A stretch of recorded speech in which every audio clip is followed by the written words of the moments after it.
Je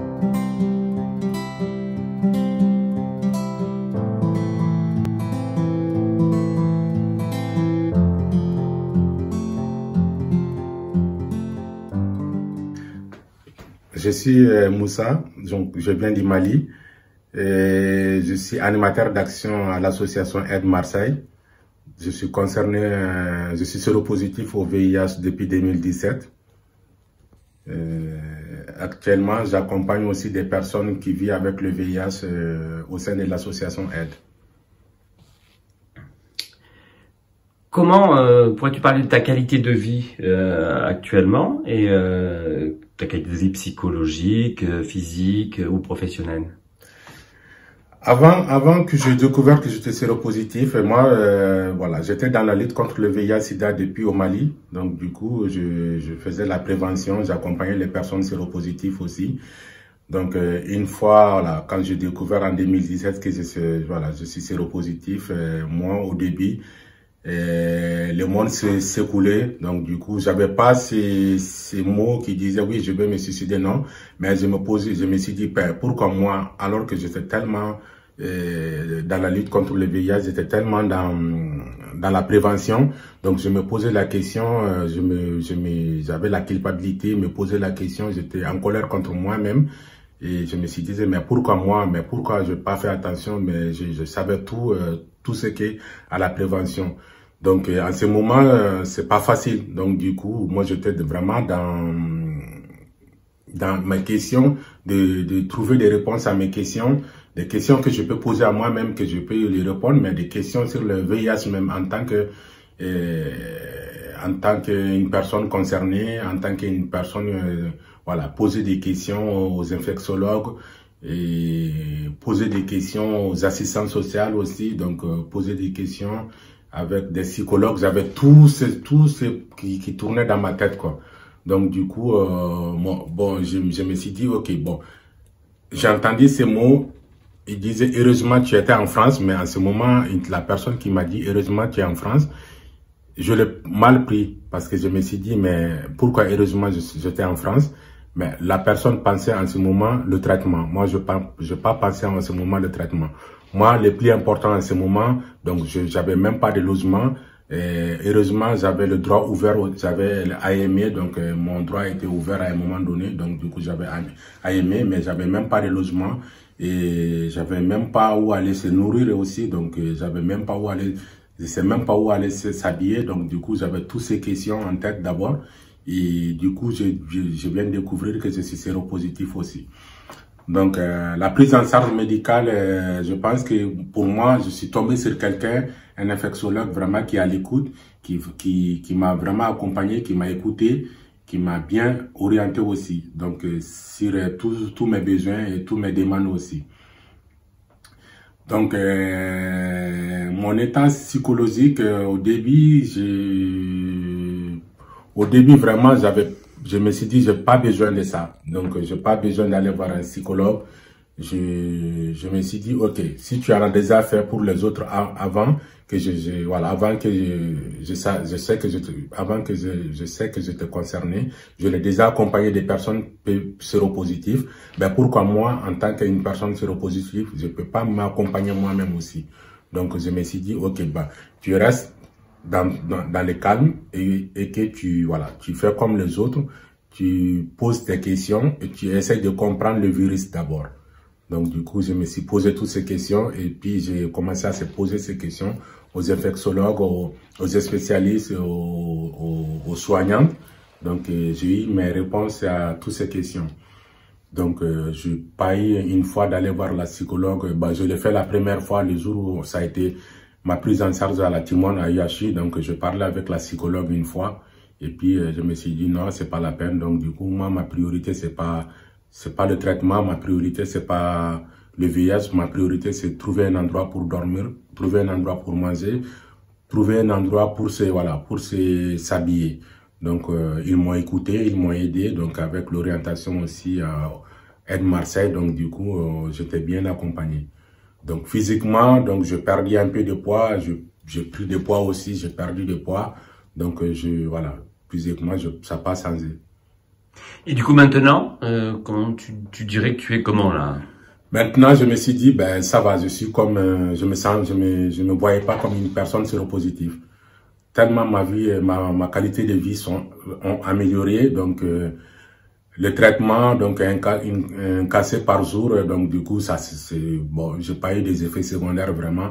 Depuis le début du traitement, j'ai pas eu des effets secondaires, j'ai pas eu recours à faire des changements de traitement aussi, donc j'ai pas eu besoin de changements de traitement jusqu'à dernière voilà l'injection que je souhaitais avoir un changement de traitement, c'est moi-même qui a évoqué parce que à chaque jour prendre un cachet, je me suis dit ben souvent j'oublie, donc j'oublie souvent. Et ça arrive aussi des fois de prendre des comprimés parce que je me rappelle plus quand est-ce que j'ai pris le cachet du jour. Donc je me rappelle pas, donc je vais dire ok, il faut plus que moins quand même. Donc je prends souvent deux comprimés. Donc pour m'éviter tout ça, donc mon médecin infectiologue m'a parlé du traitement injectable qui m'a paru très bien. Donc puis j'aime tout ce qui est injectable aussi. Et j'ai accepté, donc je commençais ces traitements. Donc moi, ma qualité de vie, je me considère pas comme une personne malade parce que je suis pas malade. Et j'ai le virus dans mon corps qui est maîtrisé par le traitement. Donc moi, ma qualité de vie, je peux dire bien merci, ça va. Et du coup, cette injection comme ça a amélioré ta qualité de vie. Le fait de prendre un traitement par injectable, c'est quelque chose qui a eu une influence sur ta qualité de vie. Oui, je peux dire vraiment une influence parce que j'étais dans les comment dirais-je, dans schizophrénie, on dit comme ça. Schizophrénie. Oui. Voilà, schizophrénie parce que à chaque fois il faut que je me rappelle quand est-ce que je pris le traitement, est-ce que je l'ai pris, est-ce que voilà. Donc du coup, tu es toujours là. À quand est-ce que moi mes traitements je le prends à chaque fois à 19h, mais à 19h il se trouve que je peux être pris dans le travail, je peux être pris dans autre chose. Donc souvent, je les prenais aussi, j'en portais avec moi. Et puis, il y a tellement de choses qui arrivent, j'accompagne tellement de monde, donc du coup, souvent, j'oublie. Donc voilà. Et maintenant, j'oublie pas parce que c'est injecté dans mon corps directement. Moi, je trouve ça vraiment que ça a beaucoup changé parce que maintenant, mon esprit est tranquille. Donc, je pense plus au traitement, je pense plus le cachet à le prendre à chaque jour. Donc moi, ça a vraiment amélioré mon traitement, amélioré ma vie maintenant. D'accord. Et alors, du coup, ce niveau de prise en charge ici en France, comment tu trouves, toi, tu qualifierais, tu étais plutôt content de la prise en charge te concernant, ou est-ce que tu as entendu des gens qui étaient plus ou moins contents? Ben, personnellement, moi, je suis content parce que c'est moi qui m'a été dit au début que heureusement tu es en France. Je l'ai mal pris, mais heureusement, donc du coup, après je vis pourquoi la personne m'a dit, j'étais en France, ben moi ma prise en charge a été vraiment rapide. Moi j'avais déjà un AME, donc mes droits ils étaient déjà ouverts. Et je suis tombé sur une infectiologue qui a un esprit ouvert, voilà, donc qui a pris le temps de m'écouter et qui m'a orienté vers d'autres spécialistes aussi qui sont vraiment à l'écoute, à l'esprit ouvert. Et moi qui était dans la lutte contre le VIH/SIDA au Mali, et les difficultés, surtout les personnes vivant au Mali avec le VIH, pour avoir le traitement, même pour avoir les soins d'abord, c'est pas facile. Et même si tu as les soins, donc tu n'as pas le traitement. En ce moment, moi, parce que je suis parti du Mali depuis 2012, donc jusqu'à 2012, avoir un traitement au Mali, c'est un combattant voilà, c'est un combat de vie pour avoir un traitement. Et pour avoir un suivi même, il faut se déplacer. Une personne qui est dans la région, donc s'il se déplace pas dans les grandes villes, c'est pas facile d'avoir le traitement, même un suivi. Et je vis des personnes qui viennent faire que les suivis, ils n'ont pas le traitement.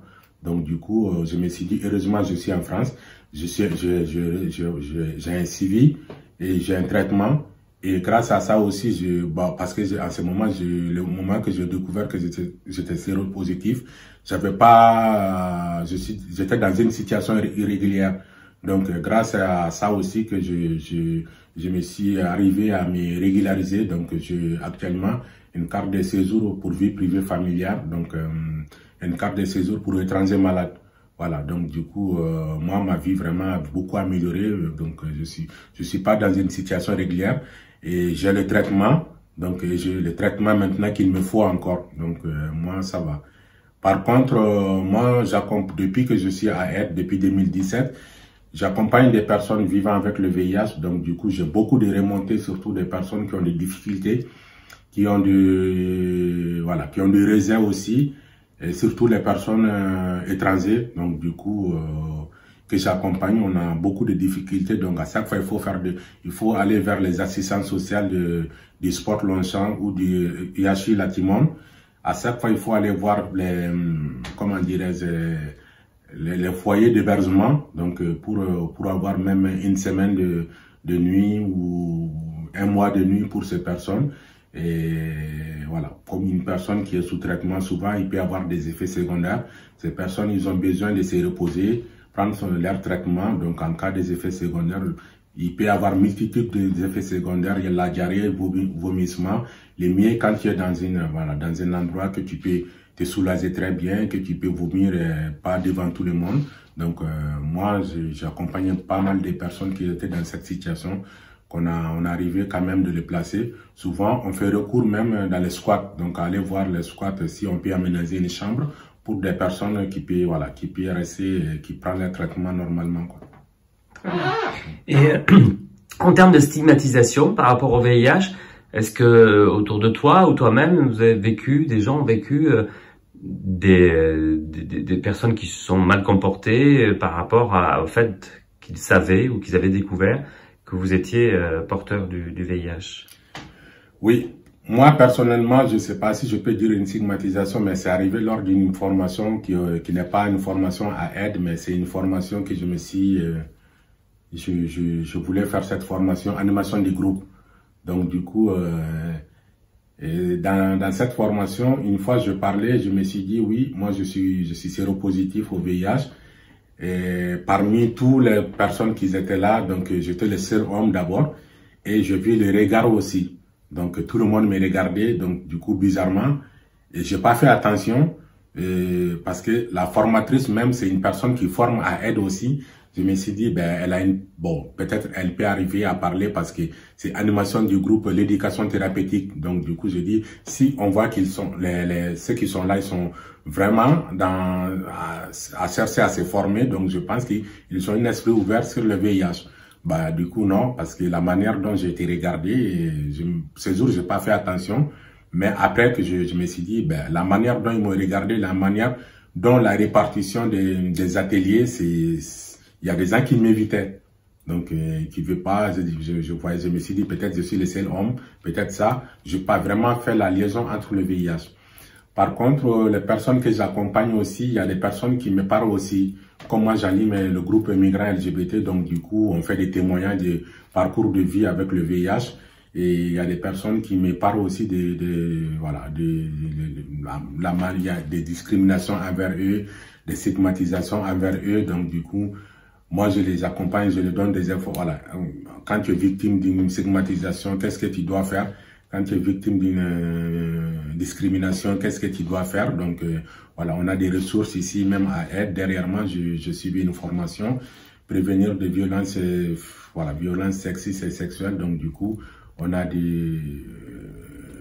comment orienter, comment accompagner une personne qui est victime d'une violence et surtout une personne PVVIH. Donc, je me rappelle bien une personne qui m'a dit, c'est un escorte. Donc, du coup, comme dans le groupe, on s'est dit, OK, toute personne qui s'identifie, on les respecte. Donc, une personne qui se dit qu'il n'est pas un TDS, mais TDS, c'est un travailleur du sexe, il me dit qu'il est escorte. Donc, il est escorte, il est concerné par le VIH. Donc, arrivé, c'est un client qui lui dit, oui, on peut le faire sans capote. Est-ce que, tu as une maladie que tu peux me parler? Donc, du coup, la manière dont il avait confiance, donc il dit à la personne, oui, je suis séropositif au VIH, mais je suis indétectable. Ça fait plus de 6 mois que je suis indétectable, je ne peux plus transmettre du VIH. Et le client l'a refusé. Donc il n'a pas payé son déplacement, il n'a pas eu le travail, et puis il a refusé, il dit que non, je ne couche pas avec des personnes séropositives, même avec les capotes, je ne le fais pas. Donc le jeune homme, il est parti, il n'a pas osé, Il m'a dit qu'il n'a pas osé, il a mal pris ça aussi, du fait qu'il a été rejeté parce qu'il a dit la vérité. Donc lui, il a dit dans le groupe qu'il dit plus la vérité à quelqu'un. Donc il continue à dire que c'est normal. Et puis il m'a dit que le mieux qu'il continue à utiliser des préservatifs, même si le client dit qu'il va payer 1000 euros, 2000 euros, il s'en fout. Donc pour ne pas lui donner l'explication à d'autres personnes, pour ne pas revivre ce qu'il a à revivre encore, donc du coup, il va rester comme ça, donc il va plus dire la vérité à qui que ce soit. Merci beaucoup Moussa. Merci.